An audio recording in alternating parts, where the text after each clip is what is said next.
Could you turn around to face me? I have something I'd like to say to you. Oh, you don't have to scream. I don't mean you any harm.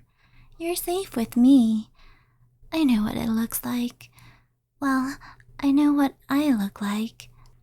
It's not every day you see an angel, right?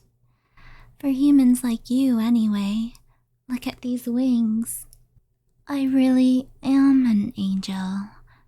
Well, I know my wings are stained black.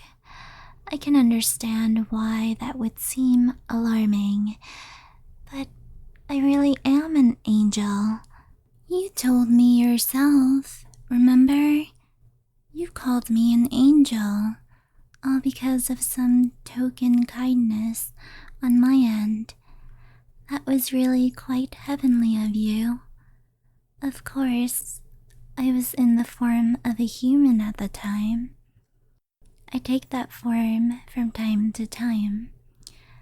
It's just so hard feeling like an angel, you know? Nothing's ever good enough. No prayer is pious enough. No charity is generous enough. No love is deep enough. So it's impossible to really feel like an angel. At least I never really felt like one. That's why I take on the human form so often. It makes me feel less ashamed. When I pretend to be human, it makes me feel like less of a failure of an angel. And there's a lot to make me feel like a failure of an angel. I always stutter when saying my prayers. I always forget the exact wording or mispronounce them. I don't know how normal I sound to you, but I actually have a bit of an accent in the language of the angels. The other angels would laugh at me at best, hit me at worst. Often they would get angry at me. They would yell, they would shout. I'd cover my ears, but I could still hear them. The bleeding of my ears upon my hands, reminding me that everyone knows what a screw-up I am. But not you. You don't think I'm a screw-up. You called me an angel. I even disagreed, but you insisted I was an angel. Again and again, I disagreed. And again, you insisted that I was an angel. Me, a real angel. You're a bit of an angel yourself. You should tell me how you're hiding your wings. I'd love to hide mine. But not only did you call me an angel, which I love, by the way, please do it more. Come on, call me an angel. Oh, that's great. That's the stuff. Come on, one more time. There we go. I just cannot get enough of that. I really want to ask for more, but I don't want to be a burden on you. Seriously, if I didn't restrain myself, we'd be here until Judgment Day. Maybe I can just get a recording of you calling me an angel and then play it on repeat for myself. By which I mean I already did. I hope you don't mind. Now, where was I? I was sure I had a point here, somewhere that wasn't just me fawning over you. Oh, right. Like I was saying, Not only did you call me an angel, but you helped me be one. You know, you really motivated me to be an angel, a real angel. Part of our job is looking over humans. I never cared much for that, though. Humans remind me too much of angels. But not you, though. You're perfect. A real angel. Or at least the way an angel should be. The sins I've seen you commit aside. And that's why you made my job so easy for me. It was always a joy for me to look after you.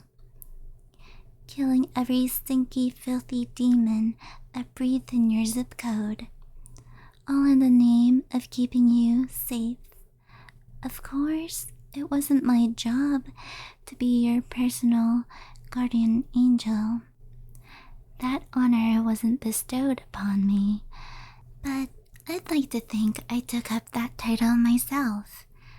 So please, I'd love it if you could think of me as your very own personal guardian angel. After all, I did so much to protect you, not just from demons, but from humans too. You see, I know a bit about humans. I've watched them all this time after all, in terror from up in heaven. I know the horrors and atrocities they can commit. And I know the lies they can tell. Worst of all, to me, is when they tell you they love you. Which is why I wanted to protect you from such lying humans, to spare you the venom spewing from their lips. And that mission started in heaven. You see, there's this angel. He has these arrows with the names of humans on them.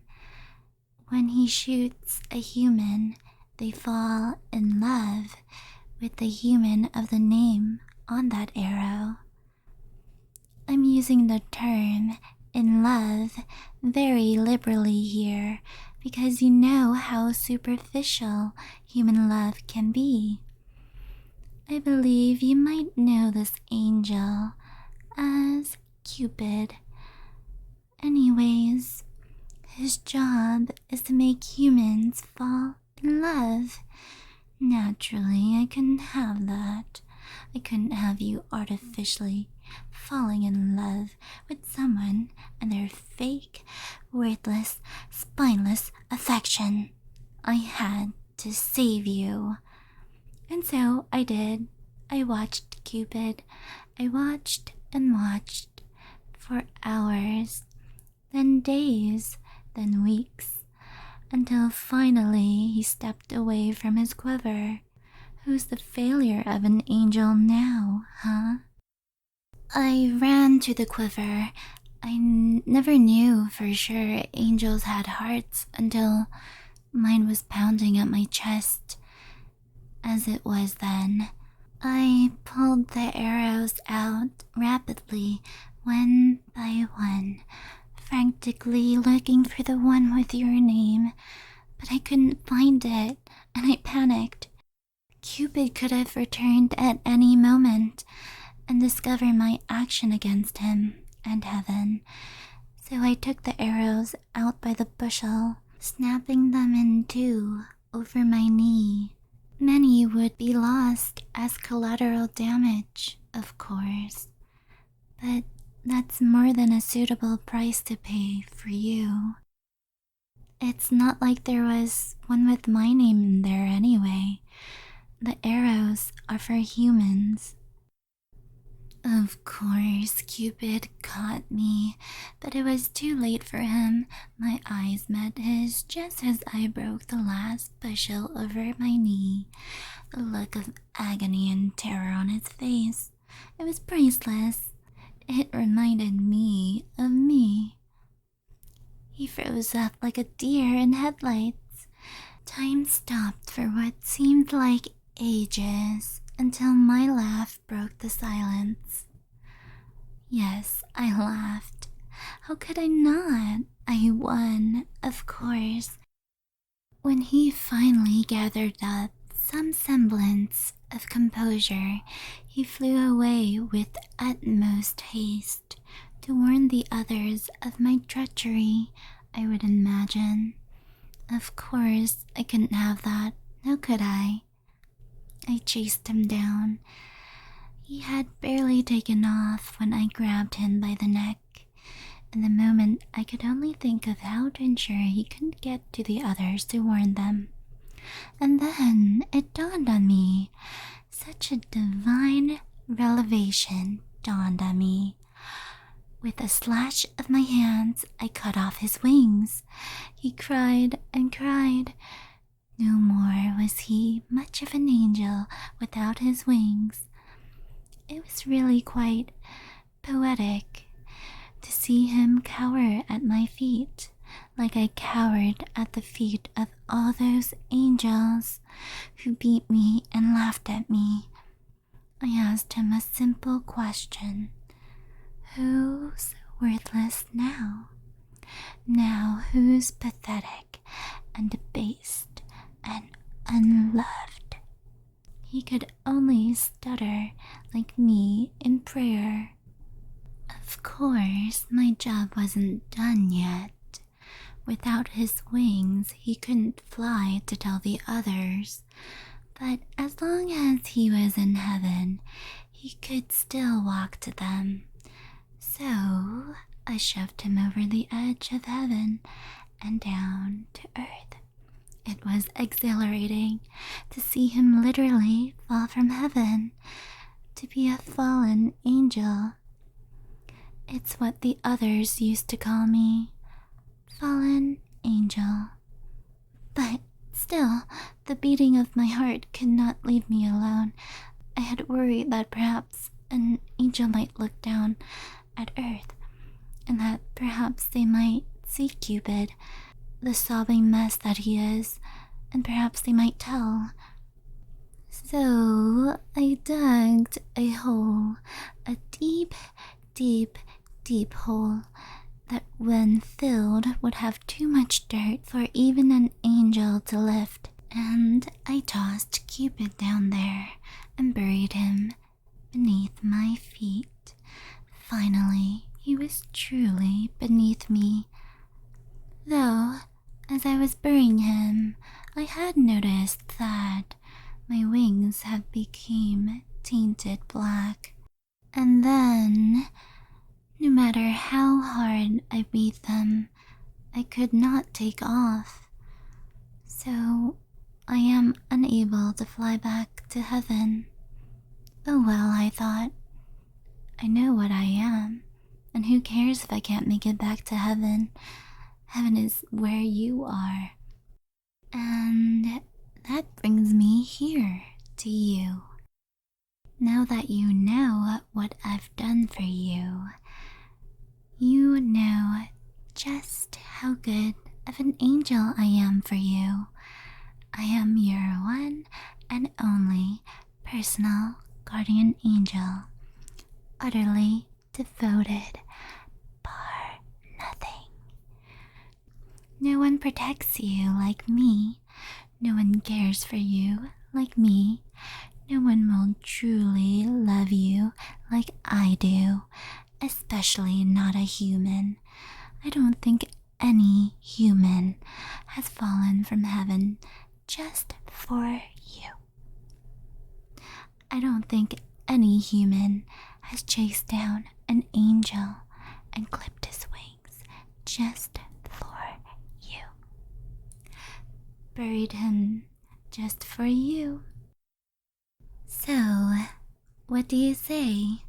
Will you accept me as your guardian angel? Hello, it's me, Nami. If you enjoyed the video, you know what to do. I have a second channel and a Discord. 𝗷𝗶𝗶𝗹𝘀. Thank you for your continuing service.